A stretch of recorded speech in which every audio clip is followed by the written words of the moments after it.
Hello friends, welcome back to my channel. आज का topic है autophagy. So what is autophagy? इसका मतलब होता है कि cell eats its own contents. ठीक है, मींस जो सेल के अंदर का साइटोप्लाज्म है, ऑर्गेनेलीज है, वो सेल खुद ही उसको डिग्रेड करना शुरू कर देता है। तो ये एक एवोल्यूशनरी सर्वाइवल मैकेनिज्म है in case of nutrient deprivation. Starving वाली जो स्टेट होती है, जैसे कि इंटरमिटेंट फास्टिंग होती है या एजिंग एक्सरसाइज की वजह से जो स्टार्वेशन होती है, उसकी वजह से सेल्स के अंदर अपने आप ऑटोफेजी स्टार्ट हो जाती है। तो ये एक फिजियोलॉजिकल प्रोसेस है। ओके, इससे सेल की इंटीग्रिटी भी मेंटेन रहती है।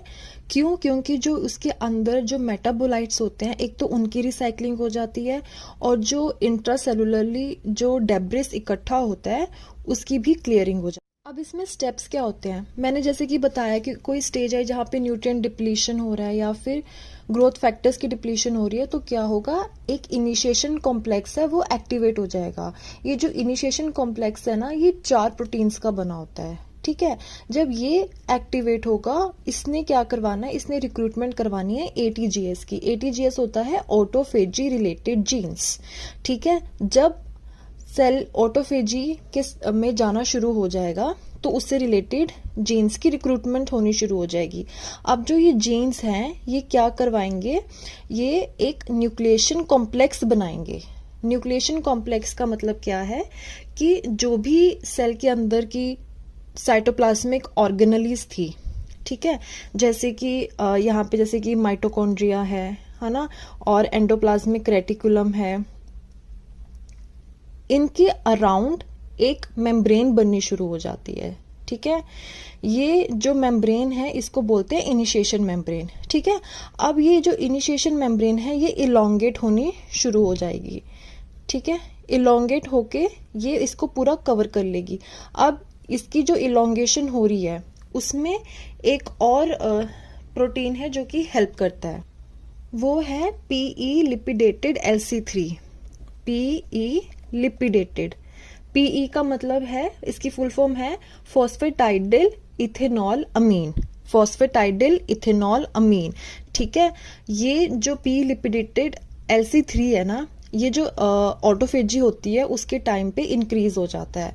ठीक है, सो जब ऑटोफेजी हो रही है, हम इसको मतलब it also act as a marker. हम इसका भी टेस्ट करवा सकते हैं। अगर इसका लेवल इंक्रीज आएगा तो विल नो कि ऑटोफेजी हो रही है। अब जो ये LC3 है, ये हेल्प कराता है इन दी इलोंगेशन।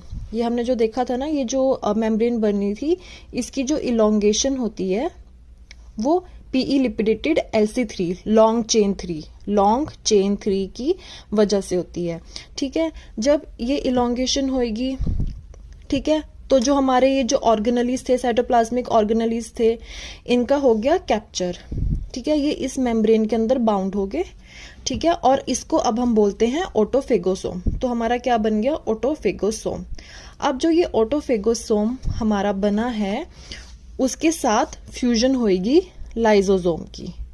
ठीक है, किसकी होएगी, लाइजोसोम, जो आगे जाके इसको डिग्रेड करना शुरू कर देगा। ठीक है, अब ये जो फ्यूजन होएगी इसको बोलते हैं ऑटोफेगोलाइजोसोम।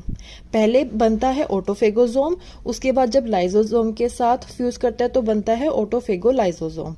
ठीक है, अब जो ये लाइजोसोम के जो भी कंटेंट्स हैं, सारे एंजाइम्स हैं, वो इसके अंदर जाके सेल की जो ऑर्गेनेलीज हैं उनकी डिग्रेडेशन करा देंगे और जो भी सारा मटेरियल डेब्रिस इकट्ठा हुआ था उसकी क्लियरिंग हो जाएगी। अब कौन कौन सी पैथोलॉजिकल कंडीशंस हैं जहाँ पे ऑटोफेजी होती है? सबसे पहले कौन सा है, कैंसर। कैंसर में जो ऑटोफेजी है वो प्रमोट भी करता है कैंसर को और डिग्रेड भी करता है। ठीक है, फिर आ जाते हैं न्यूरो डिजेनरेटिव डिसऑर्डर्स, जैसे कि अल्जाइमर्स। अल्जाइमर्स में क्या हो रहा है कि जो ऑटोफेगोसोम बन रहा था उसकी जो मैचुरेशन होनी थी वो मैचुरेशन ही नहीं होती है। ठीक है, जिसकी वजह से न्यूरो डिजेनरेशन हो जाता है। ठीक है, फिर हो जाती है इन्फेक्शियस डिजीजेस से ऑटोफेजी बचाता है, जैसे कि टीबी हो गया, शिगेला, इनमें ऑटोफेजी उन बैक्टीरियाज को डिग्रेड करता है। उसके बाद होता है inflammatory bowel disease. Inflammatory bowel disease में एक होता है सीलियक डिजीज और एक होता है अल्सरेटिव कोलाइटिस। यहाँ पे भी डिसरेगुलेशन हो जाती है ऑटोफेजी की।